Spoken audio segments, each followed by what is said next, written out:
Hello my dear friends, you're in the Military Summary channel, and today we will discuss the situation in the world on the 17th of June of 2025. Today we have a lot of very interesting updates, so let's start. And during this video we're going to discuss the most important updates. We're going to talk about massive missile and drone strike that took place during the previous night. The Russians attacked the capital of Ukraine, the city of Kyiv. Furthermore, during this video we're going to discuss the rumors and talks that the 47th president of the United States of America is going to give the Israelis the GBU-43 bomb that can penetrate the surface and to destroy Iranian nuclear facilities on the ground. And during this video we're going to talk about a very important statement that was made by the Russians. And according to them, the North Koreans are going to send additional batch of troopers. We're talking about 5,000 soldiers. I believe that the North Koreans are not going to provide these troopers for ground operation, like as stormtroopers or something like this. I believe that the Russians have some different plans for them, and we will discuss this in details in a minute. So let's start, and first I would like to discuss the situation between the Israelis and the Iranians. As we discussed during the previous videos, and according to information that we can find in the open source, the most important target and the most important task of the Israelis in this conflict is to destroy the Iranians underground nuclear facilities. And the most important and the first task is the Fardo nuclear facility. This is the first battle of the real battle of the Iranian-Israeli conflict. So this is the place that the United States of America or the Iranians are going to destroy during the next days. And once again, this nuclear facility is located 90 meters below the surface, and since the beginning of this operation, the Israelis made lots of attempts to destroy these facilities with their own aircrafts and their own bombs that they have. But as we discussed in the previous videos, the Israelis managed to guess their technological limits. Basically, the Israelis don't have weapon, don't have bomb that can penetrate the surface and to destroy facilities that are located below the surface on the level of 90 meters. So they don't have this weapon. And as we discussed in the previous videos, the United States of America is the only country that has these bombs. And we are talking once again about the GBU-43. So this is the bomb, and this is exactly how this bomb is look like. And this is the bomb that, according to different talks and rumors, the United States of America are going to provide the Israelis. But there's one important detail that I would like to point to attention, because when talking about the Israelis and the Israel itself, of course they have a lot of weapons. They have tanks, they have ships, they have aircrafts, they have air carriers and many other things. Not air carriers, I'm talking about they have bombers and many other type of weapon. But the most important that the Israelis don't have aircrafts that can carry this bomb. So this is the most important. They have F-16s, they have F-35, they have many other types of aircrafts, but they don't have aircrafts that can carry this GBU-43 bomb. And when talking about the Western countries, NATO countries, there is just one country in the world who can do this. And of course, we are talking about the United States of America. And during the previous days, let's increase the numbers of days since the beginning of May, the United States of America managed to improve their positions and to reinforce their aircrafts and their aircraft fleet on the territory of Diego Garcia airfield. The US built up on the Indian Ocean island of Diego Garcia has 6 B-2A bombers which arrived there about 2 months ago, joined in recent days by 4 B-52H bombers. So B-2A bomber is the only type of bombers that can carry this bomb that can destroy the Iranian underground facilities. So obviously everybody in the world understand that the United States of America will not transfer B-2A bomber to the Israelis. And most likely the United States of America will use these bombers by themselves. So basically this means that in the very near future, the coalition of the Western countries, including the Israelis and the United States of America, would try to attack the Iranian underground nuclear facilities with the purpose to destroy them. And as we discussed, this is going to be the first real battle in the area of Iran. This is going to be the battle for the Fordo nuclear uranium enrichment plant.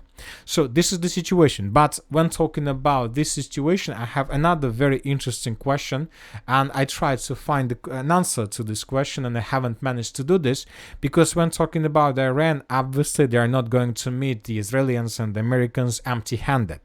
For example, today, and I remember that during the previous months we discussed a lot about the Russian production of aircraft, and there was a very interesting article in January of 2025 that the Russians handed over to the Iranians the Su-35 fighter. So let's discuss this article in detail. The report was first published in January of 2025. Iran has purchased a batch of Russian Su-35 fighter jets, according to Iranian sources and according to General of the Islamic Revolutionary Guard Corps. So, according to information we have since the start of the Israelis military operation, there has not been a single report of a destroyed Russian Su-35, which Iran had previously acquired. According to open source data, the total number of Su-35s in Iran's possession may range from 2 to 50 units. So once again, when the Israelis started their operation, they published lots of videos of how they were bombing and attacking aircrafts all over the entire territory of Iran. I believe you're familiar with this video, and here we can see how the Israelis were destroying F-14 aircrafts of Iran. Lots of them were destroyed as a result of strikes during the previous days, but once again, since the beginning of the Israeli operation, we haven't seen even a single attack on the Russian Su-35. So now the question is, where are the Russian Su-35? And what exactly the Iranians are going to do with them? Once again, according to the information that we can find in the open source, the Iranians could have from 2 to 50 units of this type of aircrafts. And obviously, if Iran indeed currently has 50 Su-35s at its disposal, then the most interesting and intriguing phase of the Israel-Iran conflict is undoubtedly still ahead. So most likely the Iranians are trying to keep and trying to save these aircrafts for as long as possible, for some special moment, for some special episode in this conflict. And most likely the use of B-2A bombers under the protection of F-35 and F-16 fighters of Israeli forces, NATO forces, and the United States of America forces is exactly the moment we're talking about. Obviously, during the next several days, we can see the first clashes between NATO fighters, between the US fighters like F-16 and F-35 against Russian Su-35 aircrafts that can be probably armed with Chinese missiles or Russian missiles that can destroy targets on the distance of 300 kilometers. And obviously, if Iran has these aircrafts, most likely they will use them with the purpose to protect this Fardo probably nuclear facility under the protection of the ground air defense systems. Obviously, the next several days can be decisive both for the, let's say, Iranian allies and for Israeli allies. So this is the situation in this area. Now let's move further and let's discuss the situation in Ukraine. During the previous night, the Russians carried out the biggest massive missile strike and drone strike all over the entire territory of the city of Kyiv. There were a lot of explosions, we have a lot of pictures, we have a lot of very interesting numbers. So according to information we have, the Russians used around 472 air units. So we're talking about drones and missiles. And according to the reports of the Ministry of Defense of Ukraine, during the previous night, the Ukrainians managed to bring down 402 drones of 440 drones that the Russians used. So the Ukrainians managed to destroy a lot. In total, 428 air targets. Obviously, the numbers are big, and these numbers tell us that Ukrainians have almost perfect air defense system. And for example, this is the map of Russian roads of attacks. As you can see, the Russians were attacking Ukraine from the southeast, from the east, and from the northeast. When talking about the southern directions, the Russians were using drones and cruise missiles. When talking about the northeastern direction, the Russians were also using probably ballistic missiles and hypersonic missiles. Anyway, the Ukrainians reported they managed to destroy almost everything, but when talking about videos where we can see the real situation on the ground, we believe that Ukrainians probably are drawing some beautiful pictures, most likely for themselves. For example, in this video, we can see how Russians using missiles attack Zhuliany airfield with cluster rounds. So this cluster warhead, as you can see, and according to information we have, the Ukrainians use and their Patriot systems exactly in this area. So probably, I'm not saying that's 100% sure, but most likely or very likely, the Russians, as a result of this attack with missile with cluster warhead, managed to damage or to destroy the Ukrainian air defense systems of Patriot. Another important video is this one. Here we can see how Russian missiles were flying above the city of Kyiv, facing no barriers and no problems from the air defense of the armed forces of Ukraine. Lots of explosions, lots of buildings, lots of warehouses, ammo depots were destroyed, and as a result of this attack we can see this picture. And in this video we can see a huge black smoke screen above the city of Kyiv. Later the sources reported that the Ukrainians on the territory of the city of Kyiv were trying to accumulate as many as possible weapons for the front line. The Ukrainians were accumulating missiles, drones, probably fuel, many probably arms, so I don't know what else, and they were trying to do this on the territory of the city of Kyiv, and the Ukrainians were planning to use these weapons in the very near future, probably to stabilize one of the directions, let's say the Sumy direction or the Pokrovsk direction, but now we understand that these arms will never get there. And at the same time, I would like to remind you that the United States of America reported that they're not planning to support Kyiv anymore. And obviously we understand why, because in the very near future, very intense fightings are going to take place in the Middle East. Anyway, let's wait and see what is going to be next, but according to several pro-Ukrainian resources, the situation in the city of Kyiv and in the entire Ukraine is going to worsen. Furthermore, during the previous hours, several pro-Ukrainian very reliable resources reported suggesting the Ukrainian civilians to populate, let's say, people to abandon and to quit populated area, especially areas around objects of strategical infrastructure, which means that the Russians are planning something very big and very huge in the very near future. Now let's move further and let's discuss another important statement that was published by the Russians. The DPRK will provide 1,000 sappers to clear mines in the Kursk region. The parties are finishing discussing the details. The Sergei Shoigu said Pyongyang will also send 5,000 military builders to restore the region. So this is an official statement of the Russian authorities. In total, the North Koreans are going to provide 1,000 sappers who will clear the territory and 5,000 probably military builders to restore the region. This is the official position of the Russian Federation. But you ask my opinion, I believe that the Russians are going to use these forces for other purposes. I'm not saying that the Russians are going to use these 6,000 soldiers as troopers or assault troopers with the purpose to storm the trenches or to storm the city of Sumy. I'm not sure about this. You know that several days ago we got a very interesting article that was published by the Western Analytics, and according to them, the Russians reduced the use of tanks and armored vehicles in their offensive operation. And the Western Analytics reported that currently the situation is that the Ukrainians found a solution of managed to find, let's say, an approach how to destroy Russian vehicles even before the line of combat contact. And obviously we're talking about drones. And according to statistics, most of the Russian tanks and vehicles during the 2024 and 2025 were destroyed 5 kilometers before the line of combat contact. So, for example, the Russians created another convoy for offensive operation, and the Russians began their offensive operation. They started moving in the direction of the Ukrainian positions, and basically the Russians didn't manage even to get any positions, even their own positions along the line of combat contact, because the Ukrainians destroyed them with FPV drones. So this is the situation, and this is the main problem.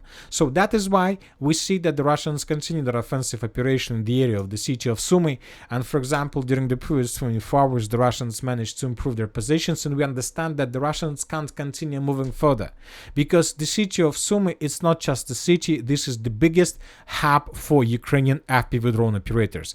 They can concentrate thousands of FPV drone operators, and they can send south thousands of these drones in the northern direction with the purpose to destroy Russian vehicles that are heading and approaching the city of Sumy itself, either from the northern or from the eastern or from the southeastern direction. So basically, due to the modern warfare, due to these drone tactics, Russians have no chances to establish complete control with the city of Sumy. And the closer they're getting to the city of Sumy, the more losses they will suffer. So, and what's how the North Korean troops, what kind of connection the North Korean troops have with this? And the thing is that we believe that the Russians are planning to use these North Koreans with one purposes, to establish protection nets. So this is very important. The Russians, most likely with these North Koreans, are going to create a dense and very complex network of supply lines, completely covered and protected with defense, with nets protection. So we know that these things around roads, both the Russians and the Ukrainians began building them, and they protect vehicles against and supply lines against FPV drones, including FPV drones built on the fiber optic technology.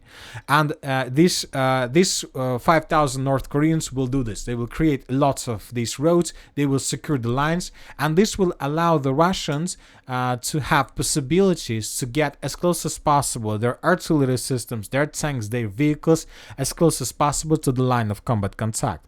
At the same time, another 1,000 of sappers will clear territory and new Russian positions. So Russian forces will advance, Russian troops will take positions, Russian tanks will improve positions and will get closer and closer to the city of Sumy.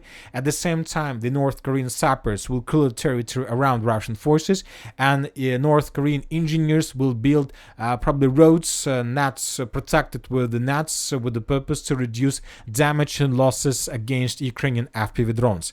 And probably the Russians rely on these tactics. They believe that these tactics can allow them to get as close as possible to the city of Sumy itself and to take this settlement under complete control. Why the Russians believe in that? Because when talking about the city of Sumy, the Ukrainians don't have enough forces. The Ukrainians believe that, let's say, 10 or 20 or 30 or 50 squads of FPV drone operators can establish complete FPV drone control over the territory around the city and to destroy every single vehicle that the Russians send in this direction. And now the Russians found a solution how to reduce Ukrainian benefits and how to reduce this situation, this superiority from the Ukrainian side by creation of safe roads. And if the Russians are able to do this, then the Ukrainians either would be forced to redeploy, let's say, vehicles, tanks and forces in the direction of Sumy with the purpose to stabilize the situation, or the Ukrainians would be forced to fight with the Russians with just light FPV drone operator squads, which obviously will lead to complete collapse of defense and Russian control over this territory in the very near future. So we see that the Russians are going to do something like this, and obviously the Russians are not going to use North Koreans to rebuild buildings, structures and roads in this area. Obviously they're going to use them for military purposes. And the only well-known military purpose is to create protected roads for supply and support of the Russian forces on the territory of the Sumy and around the city of Sumy itself. Now let's discuss in details other updates. The Russians during the previous 24 hours managed to restore almost complete control over the settlement of Tyotkina. The Ukrainian sources published this video where we can see how Ukrainians were bombing and attacking Russian units in this area, Russian positions, and based on these strikes we managed to gelocate the edge positions of the armed force of the Russian Federation. So we believe that the Russians will continue their offensive and the Russians may try to move further in the southern direction from the settlement of Tyotkina towards the village of Vorozhba and Belopolye. This will allow the Russians to cut supply lines that go from the city of Kyiv in the direction of the settlement of Sumy. Now let's move further and let's discuss the situation in the Syria's direction. During the previous 24 hours, we got very interesting updates and very interesting reports. According to information we have, the Russians managed to break through Ukrainian defense and to answer the northeastern part of the settlement of Serebrenka. I would like to remind you that these days we see very fast dynamic of the Russian forces. Almost every single day we adjust the map in the Russian favor. For example, this is the situation that you can see in front of your screens is the situation by the end of the 14th of June of 2025. And basically this is the moment when the Russian offensive began.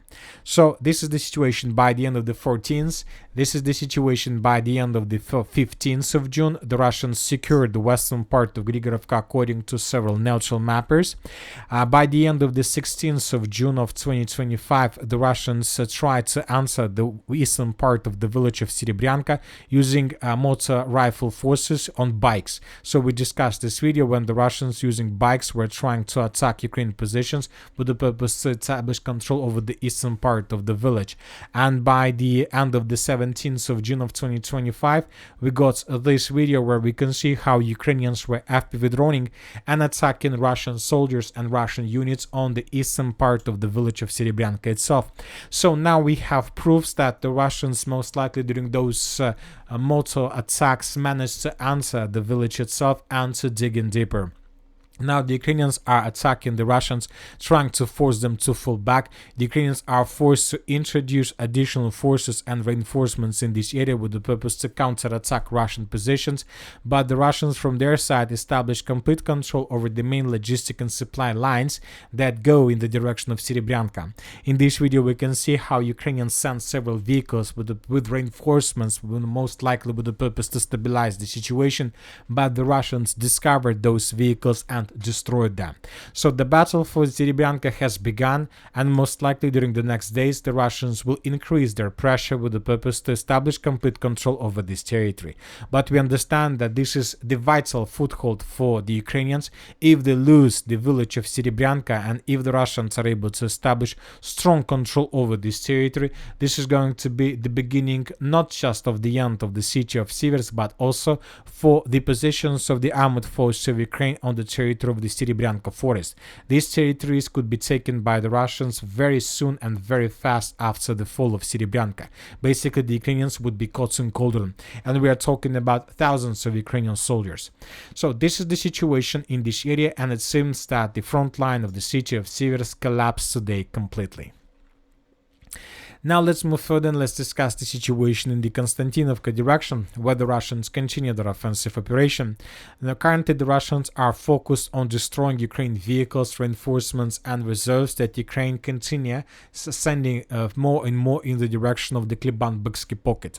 During the previous 24 hours, lots of positions of the armored forces of Ukrainian vehicles were destroyed in the area of Yablunovka and in the settlement of Katerinovka. At the same time, the Russians continue their pressure from the south, trying to get as close as possible to the 0524 road. And during the previous 24 hours, according to several mappers, the Russians managed to do this.